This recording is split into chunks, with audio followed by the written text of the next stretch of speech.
Okay.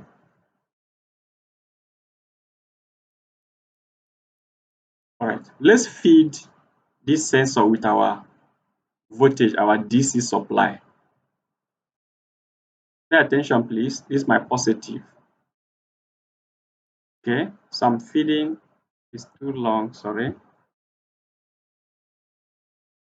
I have positive here. I feed this sensor with positive. I also feed with positive again.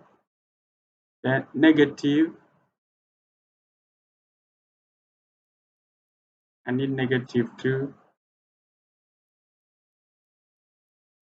I feed this one with negative. Also feed this one with negative. I'm done with feeding my power source to the sensor. Now I need the output for each of the sensor to activate my relay. Pay attention, please.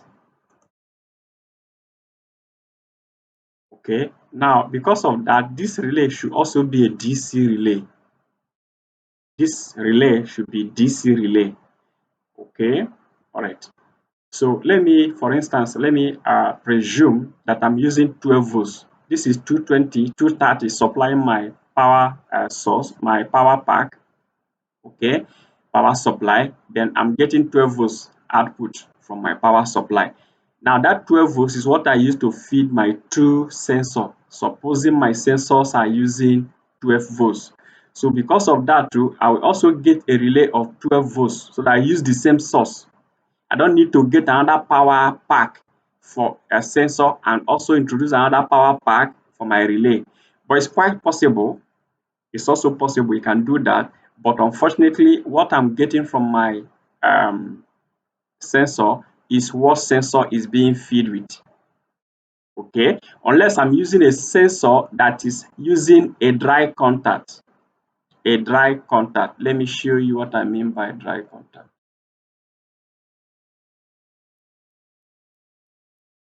This is another sensor that uses dry contact. So with this type of sensor, you can input 12 volts here and they get 24 volts here. You can input 12 volts here and get 400 volts here because this is a dry contact. This is a dry contact. This one is just the output. This is a relay. So there's an integral part of this mechanism that will give you different, whatever thing you put here is what you get. The input does not has it has nothing to do with what you have with your output. Output is what you bring in, that is what you get out. Then input is a different mechanism, is different voltage. You input this to energize the function of this. But what you are getting from here is what you energize in is what you are getting out. There is this one serve as a relay. This particular sensor works as a relay. The input side of the relay is a different voltage. Then what you are getting from the relay contact is what you actually want to transmit with. Okay, so this type of sensor, you can do that. But if you are using this type of sensor, the input voltage to the sensor is the same input you are going to use, the same voltage you are going to use to feed this relay. All right. Okay. So pay attention. I need a neutral. Sorry, I need negative of this power source to feed this. So I'm taking from here. Okay, I'm taking my negative from here. The same negative I use to feed this is the same negative I use to feed my relay. Now, how do I power this relay? Just pay attention. This one is what I use. The output of this is what I use to activate this relay. The output of this again is what I use to activate this relay. I'm done feeding my power to the sensor. This one can be located anywhere. This other one too can be located anywhere. It can be installed depending on where you want it to activate the contactor. Okay, all right. Now I use this one to activate this arrow one relay one. I use this other one to activate arrow two relay two. Okay, all right. So because of that, I might decide to change this to be arrow two. Then change this to arrow one. Okay, so that sensor 1 activate arrow 1, sensor 2 activate arrow 2. That is what I did now. Okay, now I want to now use my output of the relay to initiate this command to control this my contactor, right? So once this one closes, once this one get activated, here we get power, here will be energized, then the contact of this will give me the activation to this place. Okay, I'm going to do it in two versions. So let me still make use of this logic. How do I take my logic out without affecting other logic? Okay, yeah, so it's coming out. Come here.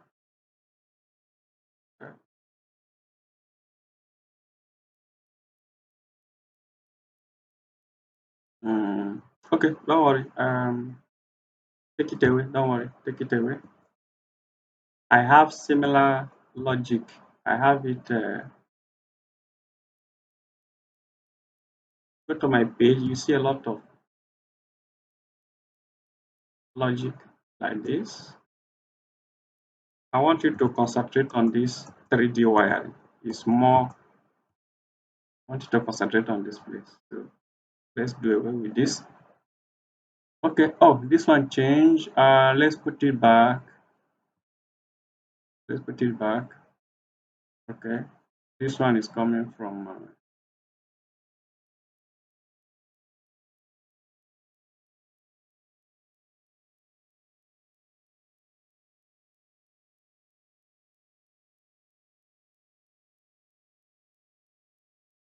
Okay. Let's make sure our circuit is working. Okay. All right. Let's continue. So in this case now, I want to activate this using my sensor, two of them. So how do we do about this one? Activate this, and this one deactivate it. So I have two buttons which I use to activate this contactor. So the same way I want to use this sensor to activate and deactivate the contactor. That is what we are doing. That is the subject of this topic. Okay, that is the subject of this class. So let's do that now. This one, I need a contact. I need NC contact. I want it here. I want it here.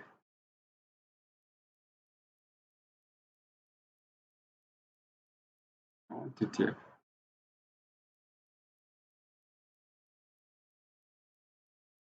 Okay. So which of the sensor is going to, okay, arrow 1. Let it be arrow 1.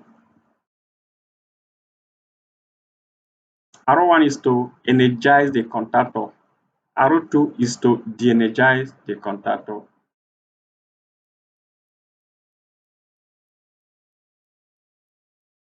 I have these two. This one should be here.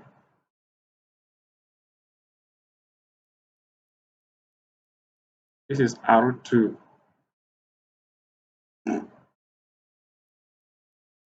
Alright. Remember, this one energizes the contactor, this one de-energizes the contactor. That is by manual.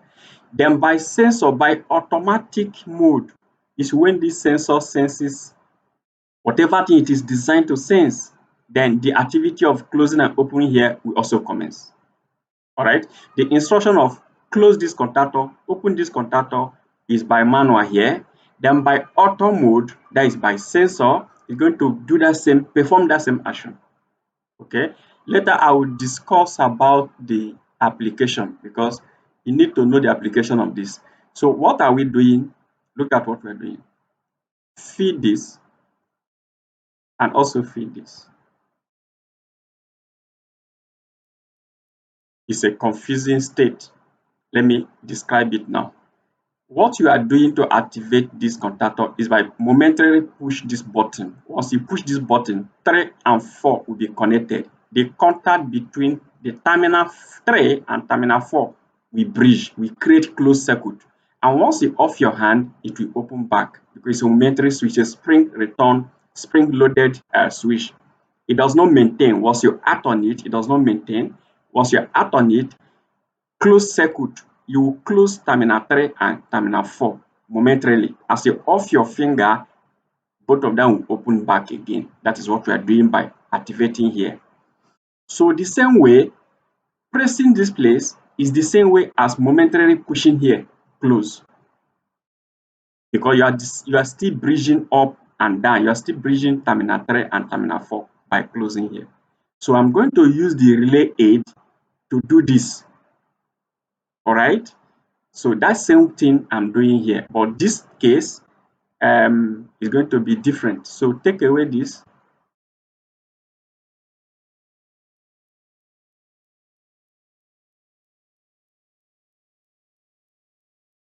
Take away this.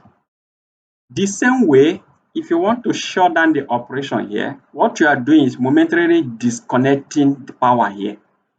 You are momentarily disconnecting 1 and 2 from close, and as you off your finger, it closes back again. So that action of momentarily shutting down this is what this switch will also do. This particular relay contact will do. So let's place it now. Just watch. So we are placing this before the switch. It's going to be on parallel, on series with this. This one is parallel. So I supply my MCB, supply this, and supply this. So that same action you add on this is what this relay will also do. This particular sensor will do here. I repeat, as you press this button, you are creating open circuit internally. The same open circuit, that is what sensor will activate this relay to do here. Okay, all right. So let's simulate. We are done. When this one is activated, a relay is being energized and a relay contact will respond to that. When this one is also energized, a relay is going to be activated. The contact of this relay will also do the job of momentarily pushing here, closing, creating closed circuit and creating open circuit at the same time. All right, let's do that. The system is energized now. Let's first of all try it and activate, pass that instruction by manual first. Manually close this, manually shut down. Now by relay, once this relay senses any activities, either senses blockage or senses a human interference or senses a liquid or senses a proximity activity or senses voice. It can be voice, motion. It can be motion sensor, senses anything, senses voice, whatever, then here will close internally. Look at it. The action is performed. Here is activated. The contactor is closed. And relay has done its job by activating. Now, how do you deactivate this? Is by this second one to deactivate it. Watch. Deactivation has taken place. I repeat again. This one senses whatever thing is designed to do and close. And it just send the pulse to this relay. Once it senses it, here will close immediately. And that is this one closing. Let me do it again. Shut down. Watch this one close. And watch power getting here. Watch this one also close. Okay, you see how this one turn. Okay, let me click and hold it. Now watch. Watch. This one get power, this one get power. Okay, and this one get close. That is how sensor now senses whatever thing is designed to operate. Then send the power now sent to relay. A relay contact is closed. You see? Then how do I deactivate this? This one is on. How do I deactivate this? Is by this second sensor to act on that. Look at it, it's disabled now. Now, what is the application of this? Let me walk you through the application. Okay, let me walk you through that. Let me shut down this. I think I have a logic for that. Just be patient with me. Let me bring a logic that I will use to describe the application of this function. Okay. All right. I have a logic like this. Listen, please. Can we simulate this now? I have this logic in my page as well. I use this one to demonstrate the function of a sequential process control. So let's operate. Put it on. This one is up. This relay is up. This machine is up. This one is up again. This one is up again. This one is up again. Now the operation will repeat. You're going to be recycling.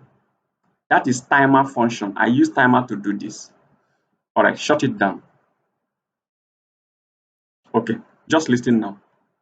Now these timers are designed. The instruction from the timer is that the timer that is in charge of this equipment, please come up and shut down at a preset time. The another timer that is in charge of that is responsible for this cocking machine, you will come up a particular time and shut down a particular time. And this timer shouldn't come up until after this one come up and go. That is the instruction. That is how this logic is designed. You must start from the first before going to the last. If you start the job, this one shouldn't come up, this one shouldn't come up. It must be this will come up first before this. Now, supposing I want to use sensor to do this job, and the sensor is more efficient, though timer is also very good depending on your job, depending on the job, the logic demand. Okay, but if I want to use sensor to do this, what sensor will do is this.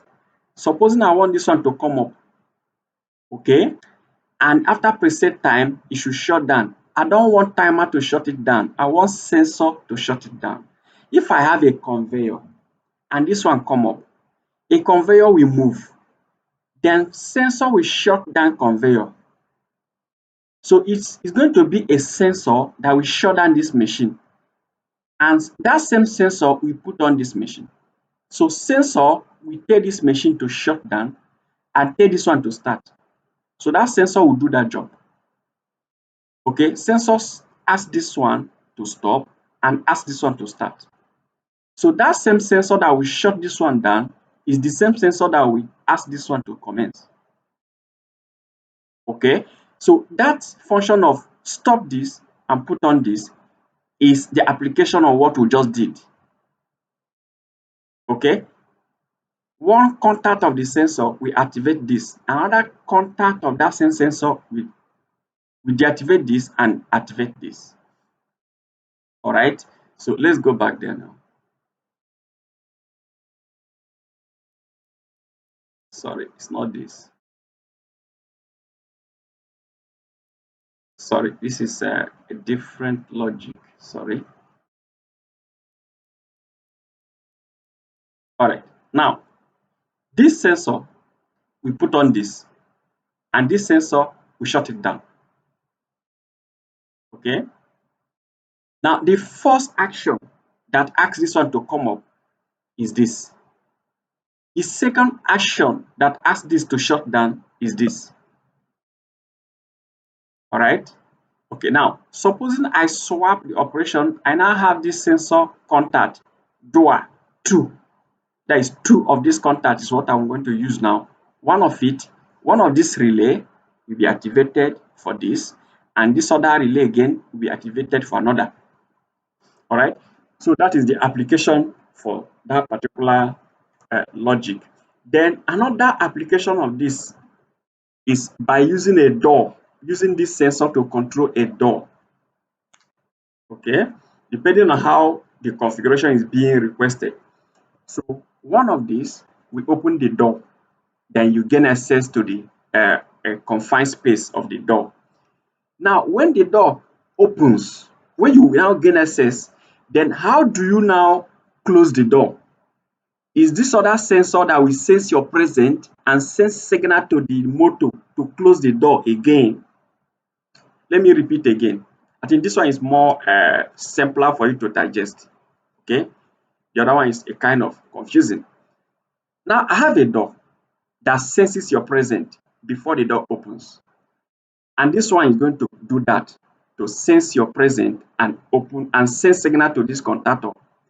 the contactor closes and the door now open. That first time your presence is being sensed, this one will sense your presence and sense instruction to contactor. The door will open, you now enter. Once you enter, there is going to be another sensor that will sense your exit for you to exit from that confined space of the door. Once you exit, that is when this one now sends the instruction for this door, for this system to shut down, that the guy has left. So the contactor now shut the door by closing and shut down. I also have a similar logic in my page. If you go there, you see this sensor that I use to control the door open and control the door close. Go there. The name is going to be, I think, the remote door control. Yes, electric door control. Yes, just type electric door control. You will see this logic that I use two sensor to control